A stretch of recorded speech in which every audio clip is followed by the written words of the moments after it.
Hello everyone, welcome to Unacademy Judiciary. So in today's lecture, we are going to start with the revision on of orders of CPC. In this series, we are going to revise all the important orders of CPC. तो किसी भी suit के 4 essentials होते हैं. There are 4 essentials of a suit. कौन कौन से essentials होते हैं किसी भी सूट के? First one is that is opposing parties. Opposing parties होनी चाहिए 2. Second is subject matter in dispute होना चाहिए पार्टीज के बीच में. There must be a subject matter in dispute. Third one is cause of action. Cause of action होना चाहिए. And the fourth one is that is demand of relief.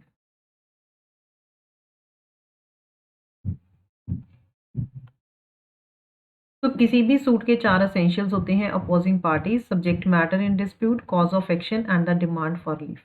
जो sections 26 to 35B हैं and orders जो 1 to 20 हैं, that deals with the procedure relating to suits. वो हमें procedure बताते हैं किसका? सूट से related. Section 24 and order 4 deals with the institution of suit. किसी भी सूट की कमेंसमेंट कैसे होती है? On the presentation of plaint. Plaint कैसे फाइल की जाएगी? डुप्लीकेट में. That is given under order 4 rule 1 में हमें बताया हुआ. तो ऑर्डर 1 जो है सीपीसी का, वो डील करता है with parties to suit. It contain provisions for addition, deletion and substitution of parties. कि कैसे पार्टीज को ऐड किया जा सकता है, डिलीट किया जा सकता है, सब्सटीट्यूट किया जा सकता है, joinder, non joinder, misjoinder of parties and objections to non joinder and misjoinder is given under order 1. So order 1 deals with the subject parties to suits with the joinder, non-joinder, misjoinder of parties and to some extent with the joinder of causes of action. So joinder of parties who may be joined as plaintiffs. किसको as a plaintiff or as a defendant join किया जा सकता है? That is given under order 1. The procedure for the joinder of parties may arise either as regards the plaintiff or as regards the defendant. तो एक से ज़्यादा एक case में प्लेंटिफ्स भी हो सकते हैं, एक से ज़्यादा एक केस में डिफेंडेंट्स भी हो सकते हैं. तो कब उनको ज्वाइन किया जा सकता है एक ही सूट में? That is dealt under rule 1 and rule 3. An act may be done by a single individual. ऐसा भी हो सकता है कि एक एक्ट एक सिंगल इंडिविजुअल ने किया है एंड एडवर्सली वो एक ही इंडिविजुअल को इफेक्ट करे. The question of joinder of parties वहां पे तो राइज ही नहीं होता. If he has done something against B, तो दोनों पार्टीज हैं, तो वहां पे तो joinder of causes of action का कोई राइज ही नहीं है. Why? Because an act is done by a single individual, that is he, against जिसने एडवर्सली किसको इफेक्ट किया? सिंगल पर्सन को, दैट इज बी. तो यहाँ पे तो joinder of causes of action की, यहाँ पे तो जॉइंटर ऑफ पार्टीज का क्वेश्चन ही नहीं राइज होता है. But where A assaulted B, जहां पे ए ने बी को असॉल्ट किया है, तो जो ए है, ठीक है, if A has assaulted B, B sue कर सकता है ए को टॉर्ट के लिए as it individually affects him, as we have seen in the example. Thus if A assaulted, अगर A ने assault किया है, B और C दोनों को assault किया है, तो B और C join कर सकते हैं एक ही सूट में against A. तो there may be joinder of plaintiffs here, क्योंकि A ने जो है B और C दोनों को assault किया है. तो now the question regarding the joinder of plaintiffs and defendant वो arise हो जाता है. तो कब कहाँ पे all persons may be joined in one suits as plaintiffs where any right to relief in respect of or arising out of the same act or transaction or series of acts or transactions is alleged to exist in some such persons, whether jointly, severally or in the alternative. So any right to relief in respect of arising out of the same act or transaction or series of acts or transaction is alleged to exist in such persons, चाहे वो jointly हो, स्वेयरली हो या alternative हो. अगर ऐसे persons जो हैं ब्रॉड सेपरेट सूट्स अगर वो ब्रॉड करें, तो कोई भी अगर कॉमन क्वेश्चन ऑफ लॉ या फैक्ट राइज हो सकता है, वहां पे ऐसे पर्सन्स को एज ए प्लेंटिफ ज्वाइन किया जा सकता है. बट अगर कोर्ट को लगता है कि प्लेंटिफ्स को ज्वाइन करने से ये सूट को डिले कर सकता है, ट्रायल ऑफ सूट को, इट कैन एम्बेरस और delay the trial of the suit, तो कोर्ट जो है वो प्लेंटिफ्स को कह सकती है to order the separate trials. This is given in your rule 2. This says where it appears to the court that any joinder of plaintiffs may embarrass or delay the trial of the suit, the court may put the plaintiffs to their election or order separate suits and make such other order as may be expedient. Similar is given under rule 3 कि कब एक defendants को जो है join किया जा सकता है एक सूट में. So all persons may be joined in one suit as defendants where any right to relief in respect of or arising out of the same act or transaction or series. Same act या transaction of series or acts or transactions is alleged to exist against such persons, चाहे वो jointly हो, severally हो और in the alternative. अगर separate suits ऐसे person के against fraud किए गए तो कोई भी कॉमन क्वेश्चन ऑफ लॉ या फैक्ट अराइज कर सकता है, वहां पे ऐसे डिफेंडेंट्स को एक ही सूट में जो है ज्वाइन किया जा सकता है. But here also the court को अगर लगता है कि डिफेंडेंट्स को ज्वाइन करने से एम्बेरस या डिले हो सकता है ट्रायल का, तो कोर्ट ऑर्डर कर सकती है separate suits as may be expedient in the interest of the justice. So this is how the plaintiffs and defendants can be joined in a suit. That is given under rule 1 and rule 3. Now एक suit में एक होता है necessary parties, one is proper party. एक suit में एक होती है necessary party, एक होती है proper party.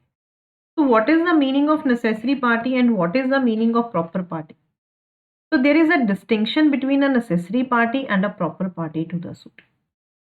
नेसेसरी पार्टी वो पार्टी होती है जिसकी जो प्रेजेंस है that is indispensable to the constitution of the suit, जिसके बिना कोई भी इफेक्टिव ऑर्डर एक सूट में पास नहीं किया जा सकता. That is the meaning of a necessary party. What is the meaning of necessary party? Necessary party is one whose presence is indispensable to the constitution of the suit and without whose presence no effective order can be passed. For example, अगर कोई suppose persons के बीच में suit for partition चल रहा है, तो all the sharers, जितने भी शेयरर्स हैं वो क्या हो गए? They are necessary parties. Where as if we talk about the proper party, proper party का मतलब होता है दिस इज वन जिसकी एब्सेंस में कोर्ट इफेक्टिव ऑर्डर तो पास कर सकती है, but whose presence is necessary for a complete and final decision of the question involved in the proceeding. पर जिसकी प्रेजेंस जो है वो नेसेसरी है कंप्लीट एंड फाइनल डिसीजन के लिए on the question that is involved in the proceeding. For example, अगर कोई सूट जो है टेनेंट और लैंडलॉर्ड के बीच में चल रहा है, तो जो सब टेनेंट है that is a proper party.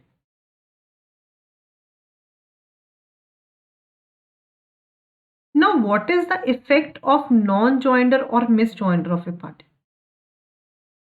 अगर किसी सूट में नॉन जॉइंडर या मिस जॉइंडर होता है पार्टी का, तो उसका इफेक्ट क्या होगा ऐसी सूट? तो where a person who is necessary और proper party to a suit, एक पर्सन जो नेसेसरी या प्रॉपर पार्टी है किसी सूट में, अगर उसको सूट में ज्वाइन नहीं किया गया तो दैट इज कि नॉन जॉइंडर ऑफ पार्टीज हुए, ये आपने ज्वाइन ही नहीं किया.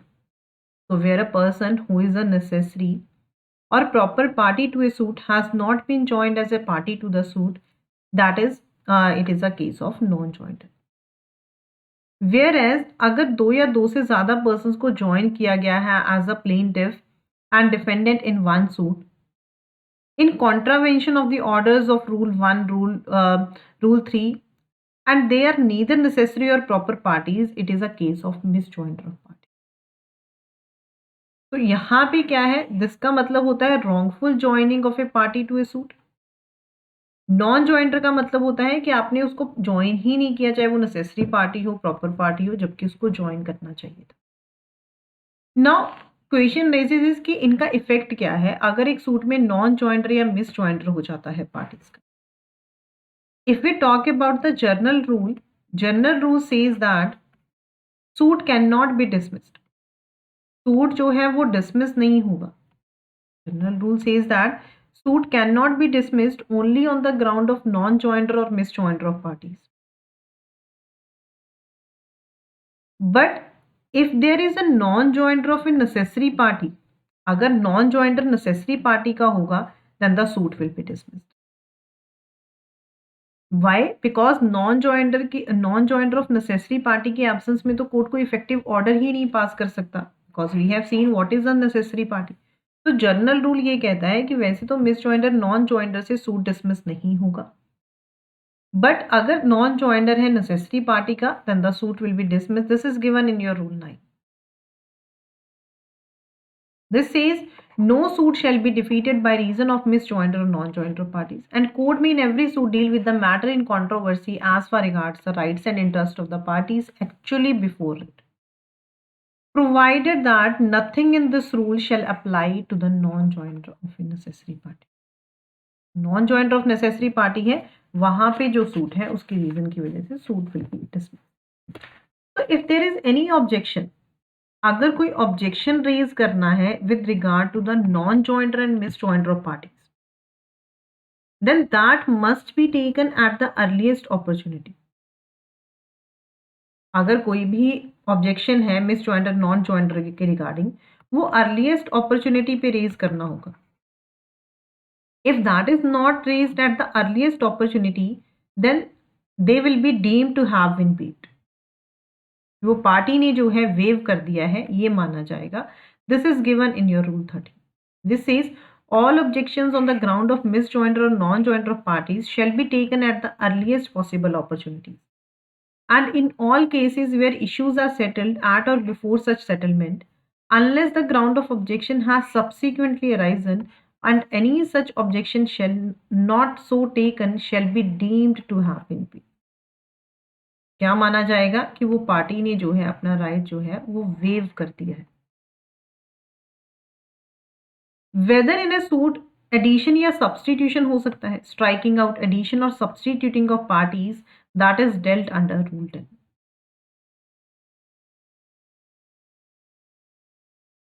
तो रूल 10 का जो 1 है, this provides for the substitution और addition of plaintiffs after the action is brought. So this says where a suit has been instituted, अगर कोई सूट इंस्टीट्यूट कर दिया in the name of the wrong person as plaintiff, ठीक है, किसी wrong person को as a plaintiff जो है उसका नाम जो है गलती से उसमें कर दिया, ठीक है, नहीं होना चाहिए था। Where a suit has been institute in the name of the wrong person as plaintiff, और जहाँ पे ये डाउटफुल है whether it has been instituted in the, क्या ये जो सूट है ये राइट प्लेंटिफ के नेम पे इंस्टीट्यूट हुआ है। द कोर्ट के पास डिस्क्रिशनरी पावर है कि वो किसी भी स्टेज ऑफ सूट पे अगर कोर्ट सेटिस्फाइड होता है that the suit has been instituted, कि सूट जो है बोनाफाइड मिस्टेक हुई है एंड ये नेसेसरी है for the determination of real matter in dispute, order कर सकती है ऐसे पर्सन को सब्सटीट्यूट करने के लिए या फिर एडिशन के लिए as plaintiff upon such terms as the court thinks fit.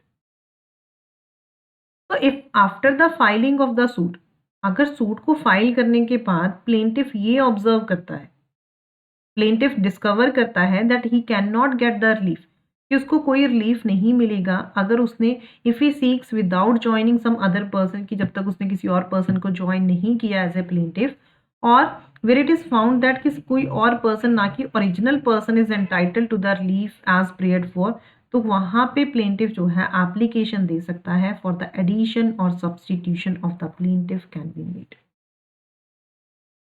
But to bring the case within this, जो सूट है वो बोनाफाइड ही होना चाहिए, बोनाफाइड मिस्टेक होनी चाहिए तभी होगा।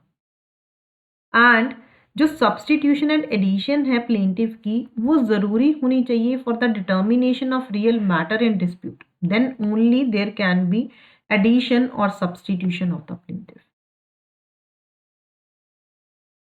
सब रूल 2 ऑफ रूल 10 एम्पावर करता है कोर्ट को कि court to add any person as a party to the suit on 2 grounds, कि कोर्ट किसी भी सूट में, ठीक है, 2 ग्राउंड्स के ऊपर जो है किसी भी पार्टी को ऐड कर सकती है। अगर उसको ज्वाइन करना चाहिए था as a plaintiff and defendant and नहीं किया गया, एंड अगर बिना उसकी प्रेजेंस से कि जो भी क्वेश्चन इन्वॉल्व है सूट में अगर उसको कंप्लीटली डिसाइड नहीं किया जा सकता, तो this says the court may at any stage of the proceeding, तो कोर्ट के पास डिस्क्रिशनरी पावर है ईदर अपॉन और without the application of the either party, या तो पार्टी के एप्लीकेशन पे या फिर suo motu and on such terms as may appear to the court to be just, order कर सकती है that the name of any party कि कोई भी पार्टी का नेम जिसको इम्प्रॉपरली ज्वाइन किया गया है, नहीं ज्वाइन करना चाहिए था एज प्लेंटिफ एंड डिफेंडेंट, कि उसको स्ट्रक आउट किया जाए। And the name of any person who ought to have been joined whether as plaintiff and defendant or whose presence before the court may be necessary in order to enable the court effectually and completely to adjudicate and settle all the questions involved the suit be added। तो अगर court को लगता है कि इसको improperly join किया गया, नहीं करना चाहिए था, तो कोर्ट जो है स्ट्रक आउट कर सकती है ऐसे प्लेंटिफ या डिफेंडेंट का नेम। अगर कोर्ट को लगता है कि इस पार्टी को ज्वाइन करना चाहिए था, ठीक है, डिसीजन के लिए टू एडजुडिकेट अपॉन इट्स, सारे क्वेश्चंस जो भी सूट में इन्वॉल्व है उनको डिसाइड करने के लिए, तो कोर्ट जो है ऐसे प्लेंटिफ या डिफेंडेंट का नेम ऐड कर सकती है। No person shall be added as plaintiff suing without next friend or as the next friend of the plaintiff under any disability without his consent. So where plaintiff added plain to be amended, जहां पे where a defendant is added, अगर defendant add किया गया तो plaint shall unless the court otherwise be amended in the manner as may be necessary, and जो amended copies हैं summons की and plaint की वो सर्व की जाएंगी नए डिफेंडेंट को, जो भी कोर्ट को सही लगता है of the original defendant. So this is regarding the addition and substitution of the party. Now what is a representative suit?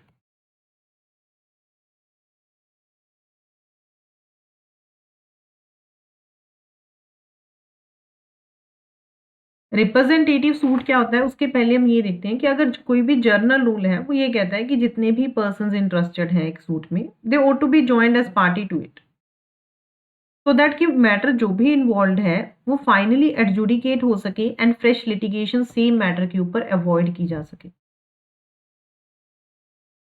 तो रूल 8 ये कहता है कि where a number of persons, कि जहां पे नंबर ऑफ पर्सन्स जो सिमिलरली इंटरेस्टेड हैं एक ही सूट में, वन और मोर ऑफ देम, उनमें से एक या फिर एक से ज्यादा, कोर्ट की परमिशन के साथ एंड अपॉन द डायरेक्शंस और द डायरेक्शंस कोर्ट ने जो दी हैं, फ्रॉम द कोर्ट सू और to be sued on behalf of themselves and others.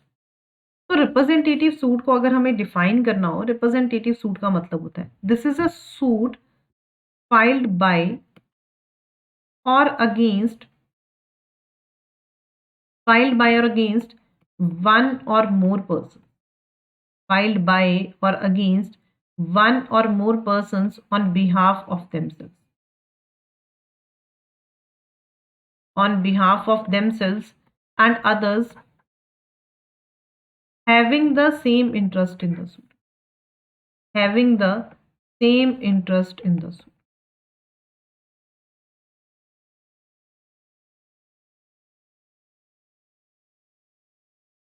So for section 8 to apply, there are certain conditions that are necessary. कुछ conditions का होना जरूरी है। क्या? एक रिप्रेजेंटेटिव सूट के लिए पार्टीज न्यूमरस होनी चाहिए, सेम इंटरेस्ट होना चाहिए, permission must be granted, permission लेनी पड़ेगी कोर्ट की, that has been given by the court, और डायरेक्शन सूट करनी पड़ेगी कोर्ट की। Notice must be issue to the parties, parties को नोटिस इशू करना होगा, whom it is proposed to represent in the suit, जिसको कि वो रिप्रेजेंट करना चाहते हैं सूट में। तो if we take the example, अगर हम एग्जाम्पल लें रिप्रेजेंटेटिव सूट की, फॉर एग्जाम्पल की कोई विलेज प्रॉपर्टी है, उसको लेके कोई डिस्प्यूट है, एंड जो विलेजर्स हैं, ठीक है, कुछ विलेजर्स ने जो है सूट इंस्टीट्यूट कर दिया। Now whatever on behalf of the other villagers, now whatever the decision the court will give, that will also be binding on the others also, वो दूसरों पे भी बाइंडिंग होगा, ठीक है। So representative suit on behalf of the inhabitants of a village with reference to the village property on behalf of the members of a caste community is maintainable under section 8. If we read section 8, this says that where there are numerous persons, जहाँ पे numerous persons हैं जिनका same interest है एक ही suit में, one or more of such persons, उनमें से एक या एक से ज्यादा, कोर्ट की परमिशन के साथ सू कर सकता है और be sued or may defend the such suit on behalf of or for the benefit of all the persons so interested. Court direct कर सकती है that one or more of such persons may sue or be sued or may defend such suit and on behalf of for the benefit of all the persons so interested. The court shall in every case where a permission or direction is given, हर case में जहाँ पे permission या direction दी गई है, at the plaintiff's expense, plaintiff के खर्चे के ऊपर नोटिस दे सकती है of the institution of the suits to all the person so interested, कि सारे पर्सन जो इंटरेस्टेड हैं, चाहे पर्सनल सर्विस है और by reason of number of person और any other cause that such service is not reasonably practicable, by public advertisement court दे सकती है at the court in each case may direct. Any person on whose behalf और whose benefit, जिसकी benefit के लिए suit institute किया है, defend किया गया है, वो कोर्ट को अप्लाई कर सकता है कि उसको पार्टी बनाया जाए ऐसे सूट में। वेयर एनी पर्सन सुइंग और defending in a suit does not proceed, अगर वो नहीं प्रोसीड करता है ड्यू डिलीजेंस के साथ सूट या डिफेंस में, द कोर्ट में सब्सटीट्यूट, कोर्ट उसकी जगह सब्सटीट्यूट कर सकती है किसी और पर्सन को जिसका सेम इंटरेस्ट है ऐसे सूट में। No part of the claim in any such suit shall be abandon, कोई भी पार्ट ऐसे सूट में, कोई भी क्लेम जो है ऐसे सूट में, उसका कोई भी पार्ट कोर्ट अबंडन नहीं कर सकती है। And no such suit shall be withdrawn, ना ही ऐसा कोई सूट विड्रॉ कर किया जा सकता है अंडर ऑर्डर 23। एंड कोई भी एग्रीमेंट या कॉम्प्रोमाइज या satisfaction shall be recorded in any suit under rule 3 of order unless the court has given at the plaintiff's expense notice to all the persons who interested in the manner specified in sub-rule 2। तो अगर कोई भी representative claim होता है, ऐसा कोई claim है, उसको अबंडन नहीं किया जा सकता किसी भी पार्ट ऑफ द क्लेम को ऐसे सूट में, ना ही ऐसा सूट जो है वो विड्रॉ किया जा सकता है under order 23 sub rule 3 of rule 1 of order 23 के अंडर, ना ही कोई एग्रीमेंट कॉम्प्रोमाइज या satisfaction shall be recorded in any such suit unless की कोर्ट जो हैज गिवन कि प्लेंटिफ के एक्सपेंस के ऊपर notice to all the persons जो भी इंटरेस्टेड है। अगर कोर्ट ने कोई डिक्री पास की है ऐसे सूट में, under this rule shall be binding on all the persons, वो सारे पर्संस के ऊपर बाइंडिंग होगी जिनके बिहाफ पे और या फिर जिनके बेनिफिट के लिए जो सूट है वो इंस्टीट्यूट किया गया है या डिफेंड किया गया है एज द केस में भी। तो decree passed in a suit under this rule shall be binding on all the persons, वो सारे पर्संस के ऊपर बाइंडिंग है ऑन हुज बिहाफ और whose benefit the suit is instituted और डिफेंडेड एज द केस में।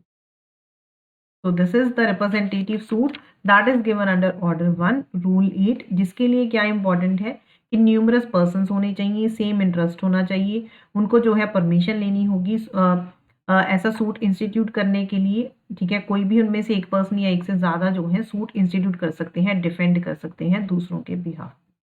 So these are the provisions that are under order 1 that we have started. Now second is order 2. So every suit must include the whole of the plaintiff's case in respect of the cause of action.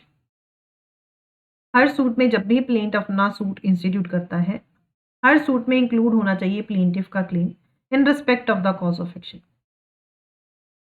तो जो rule है behind order 2 rule 2, let's just first read rule 1। This says every suit shall as far as practicable be framed as to afford ground for final decision upon the subjects in dispute and to prevent further litigation concerning them. So every suit as far as practicable be framed so as to afford ground for final decision के लिए ground upon the subjects in dispute so that कि कोई भी further litigation ना हो सके concerning them. Order 2 rule 2 is very important. This says every suit shall include the whole of the claim which the plaintiff is entitled to make in respect of the cause of action. तो जब भी plaintiff अपना suit institute करता है उसमें उसको अपना सारा क्लेम लिखना होगा। फॉर एग्जाम्पल, एक एग्जाम्पल लेते हैं, दिस इज इवन आज दिन रिसेंटली अभी पंजाब DDA का पेपर हुआ है, उसमें ये इलस्ट्रेशन पे क्वेश्चन आया हुआ था। तो सपोज ए ने अपना घर दिया रेंट पे, ईयरली रेंट पे 1200 रुपये पे। रेंट जो था सारे साल का 1905, 1906, 1907 का वो ड्यू एंड अनपेड था। ए ने बी को सू किया 1900 ए में, सिर्फ जो रेंट ड्यू था 1906 के लिए, उसने 1905 का जो ड्यू रेंट था, 1907 का जो ड्यू रेंट था उसके लिए केस इंस्टीट्यूट नहीं किया, उसने सिर्फ 1906 का रेंट मांगा। ए शेल नॉट आफ्टरवर्ड्स, ए उसके बाद अगर उसने अभी नहीं मांगा, उसने रिलिंक्विश कर दिया, तो बाद में वो सू नहीं कर सकता है जो भी रेंट ड्यू था 1905 या 1907 में। तो this is your order 2 rule 2। Order 2 rule 2 का जो जिस रूल के ऊपर ये बेस्ड है, this is based on the cardinal principle of law that a defendant should not be vexed twice for the same cause. तो दिस सेज कि अगर प्लेंटिफ को उसमें सारा अपना क्लेम जो है लिखना होगा, अगर उसने रिलिंक्विश कर दिया कोई भी पोर्शन अपने क्लेम का in order to bring the suit within the jurisdiction of any court. Plaintiff जो है रिलिंक्विश कर सकता है कोई भी पोर्शन अपने क्लेम का in order to bring the suit within the jurisdiction of any court. अगर प्लेंटिफ ने ओमिशन कर दी इन रिस्पेक्ट ऑफ, या उसने इंटेंशनली रिलिंक्विश कर दिया कोई भी पार्ट ऑफ द क्लेम, वो बाद में उसके रिगार्डिंग जो है सू नहीं कर सकता है जो भी उसने ओमिट किया है या रिलिंक्विश किया है। अ पर्सन इंटाइटल टू, अगर कोई पर्सन को more than one relief, he is entitle to more than one relief in respect of the same cause of action, वो सू कर सकता है सबके लिए या कोई कोई कुछ रिलीफ्स के लिए। बट अगर वो ओमिट करता है बाकी रिलीफ्स को, नहीं वो जो है उसके लिए नहीं वो फाइल करता है, तो he shall not afterwards sue for any reliefs omitted, तो बाद में वो सू नहीं कर सकता है उस रिलीफ के लिए जो उसने ओमिट कर दिया है। अगर उसको सू करना है तो फिर उसको परमिशन लेनी होगी किसकी, कोर्ट की। तो this is your order two rule 2। जो प्रोविजंस हैं ऑर्डर टू रूल 2 की, वो सिर्फ सूट्स के ऊपर अप्लाई करती है। This applies only to suits and not to appeals. ये सूट्स के ऊपर अप्लाई करती हैं, ना तो ये अपील्स के ऊपर अप्लाई करती हैं, ना ही ये एग्जीक्यूशन प्रोसीडिंग्स के ऊपर अप्लाई करती हैं, ना ही ये आर्बिट्रेशन प्रोसीडिंग्स के ऊपर अप्लाई करती हैं, और ना ही ये कोई petition under article 226 of the constitution के ऊपर apply. So the provisions of Order 2 Rule 2 applies only to suits and not to appeals, execution proceedings, arbitration proceedings, or to the petition under Article 226 of the Constitution of India. Further, Rule 3 deals with jointer of causes of action.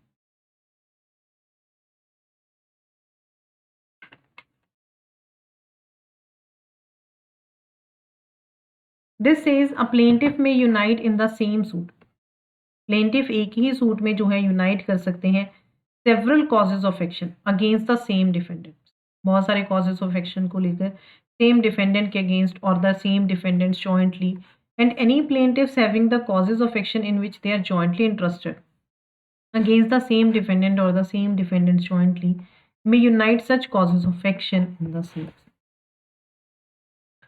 So rule 3 deals with the jointer of causes of action. ये rule enable करता है jointer of several causes of action in one suit in certain circumstances, कुछ circumstances में, subject to the provisions that we have studied, subject to the provisions of CPC. That is Rule 4, Rule 5 of Order 2, Rules 1 and Rule 3 of Order 1. So if in a suit there is one plaintiff, one defendant and several causes of action. एक suit में एक plaintiff भी हो सकता है, एक defendant हो सकता है, and there can be several causes of action. So where there is only one plaintiff and one defendant, the plaintiff is at liberty, plaintiff liberty पे है to unite in the same suit several causes of action. But हाँ, अगर court को appear होता है कि जो joinder of causes of action है वो एम्बेरस या डिले कर सकते हैं ट्रायल ऑफ द सूट को, then the court may order the separate trials. तो कोर्ट जो है सेपरेट ट्रायल्स को ऑर्डर कर सकता है। Joinder of plaintiffs and causes of action हो सकता है, that we have studied under order 1 rule 1। Jointer of defendants and causes of action हो सकता है। Then rule 4 and rule 5 provides for the joinder of claims. Rule 4 lays down that in a suit for the recovery of immovable property, कि अगर कोई भी suit recovery of immovable property को लेके file हुआ है, a plaintiff is not entitled without the permission of the court to join any claim. This says no cause of action shall, unless with the leave of the court, court की permission लेनी होगी, be joined with a suit for recovery of the immovable property except, इन cases में लेने की जरूरत नहीं है, that is claims for mesne profit और arrears of rent in respect of the property claimed और any part thereof, claims for damages for breach of any contract under which the property or any part thereof is held, claims in which the relief sought is based on the same cause of. तो कोई भी suit अगर कोई भी suit में rule 4 क्या कहता है, in suit for the recovery of immovable property को लेकर अगर कोई सूट है, plaintiff is not entitled without the permission of the court to join any claim. वो कोर्ट की परमिशन के बिना कोई भी क्लेम को ज्वाइन नहीं कर सकते हैं, एक्सेप्ट इन दीज केसेस में कोर्ट की परमिशन की जरूरत नहीं। Rule 5 further deals with this says that अगर कोई भी सूट बाय और अगेंस्ट 3 क्लासेस ऑफ पर्सन जो है दैट इज एग्जीक्यूटर्स, एडमिनिस्ट्रेटर्स या हेयर्स के रिगार्डिंग ये डील करता है, ये प्रोवाइड करता है कि नो क्लेम बाय और against the aforesaid persons in their representative capacity shall be joined with claims by or against the persons in the same suit. What this says? This says no claim by or against an executor, administrator or heir shall be joined with claims by or against him personally unless the last mentioned claims are alleged to arise with reference to the estate in respect of the plaintiff or defendant sues or is sued as an executor, administrator or heir. So Rule 5 deals with suits by or against 3 classes of persons: executor, administrators or heirs. अगर court को appear होता है कि joinder of causes of action एक suit में that we have studied under rule 3 and rule 3 में जो हमने पढ़ा था, अगर कोर्ट को ऐसा लगता है तो कोर्ट जो है कि ये एम्बेरस या डिले कर सकता है ट्रायल ऑफ द सूट को, otherwise this is inconvenient, the court may order separate trials. Court वहाँ पे सेपरेट ट्रायल्स ऑर्डर कर सकता है and make such order as may be expedient in the interest of the justice. All persons on the ground of misjoinder of causes of action that shall be taken in the earliest possible opportunity, like we have studied in Order 1, Rule 13 also, and in all cases where the issues are settled at or before such settlement, unless the ground of objection has subsequently arisen, and अगर ऐसा objection नहीं raise किया earliest possible opportunity पे जहाँ पे issue settle हो गए eight और बिफोर सच सेटलमेंट, देन ये माना जाएगा कि ऐसा जो ऑब्जेक्शन है वो पार्टी ने वेव कर दिया है. That any such objection not so taken shall be deemed to have been waived under this Order 2, Rule 7 के अंदर. Order 3 further deals with recognized agents and pleaders.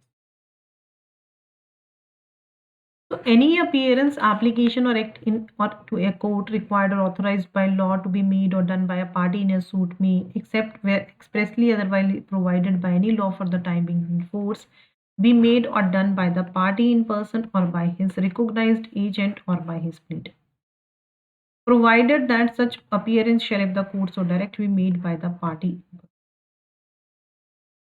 Recognized agents कौन होंगे? That is defined in Rule 2. सिर्फ आपको ये याद रखना है लीडर कैसे अपॉइंट होगा, that is given under rule 4. तो अगर कोई भी सर्विस प्रोसेसेस सर्विस होते हैं रिकॉग्नाइज्ड एजेंट को किसी भी पार्टी के, वो उतने ही इफेक्चुअल होंगे जैसे कि वो उसी को सर्व हुए हैं unless the court otherwise directs.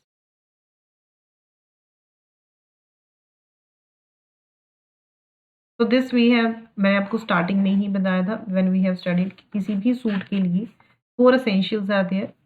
उसमें हमने ये भी पढ़ा था कि section 26 is read with order 4. तो every suit shall be commenced with the presentation of a plaint and हर फैक्ट एक प्लेंट में कैसे प्रूव होगा, that will be proved by an affidavit. And every suit shall be instituted by presenting a plaint in duplicate जो है plaint present होगी और such officer as it appoints in this behalf. Every plaint shall comply, her plaint comply करेगी with the rules जो कि contained है order 6 order 7 में. The plaint shall not be deemed to be duly instituted unless it complies, जब तक वो comply नहीं करती है with the requirements that are specified in the sub rule 1 and sub rule 2.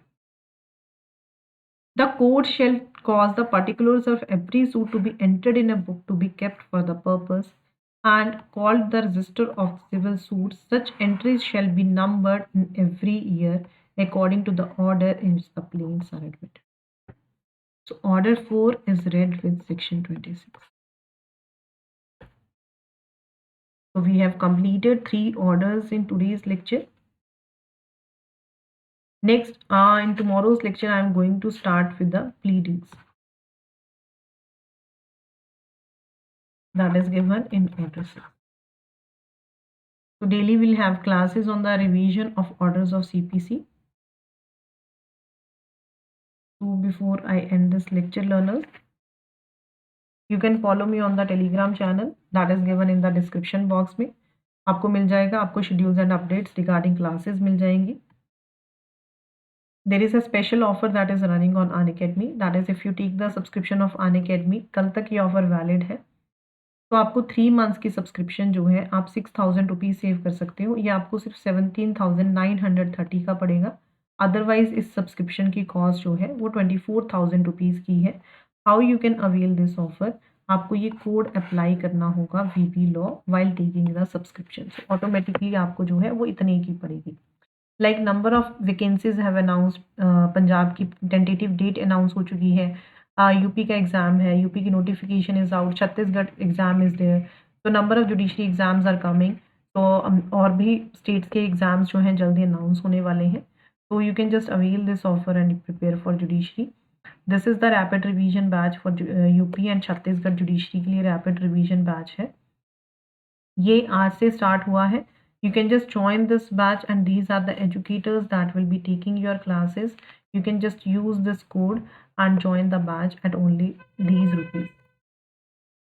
This is another batch that has started, that will start on the 27th of December. 18 months का batch है. You can just join this batch. This is another batch that has started on 17th of December. So this is the revamped test series.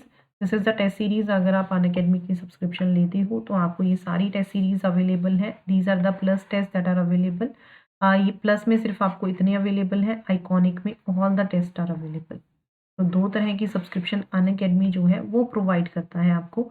And these are the major laws, GK, CA, case laws, prelims, PYQ series, prelims full length mock test, mains based test series, local law test series, mains full length mock test. तो हर way में जो भी आपको test that are important regarding your exams that is provided by Unacademy.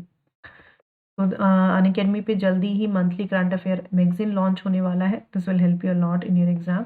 Thank you so much learners.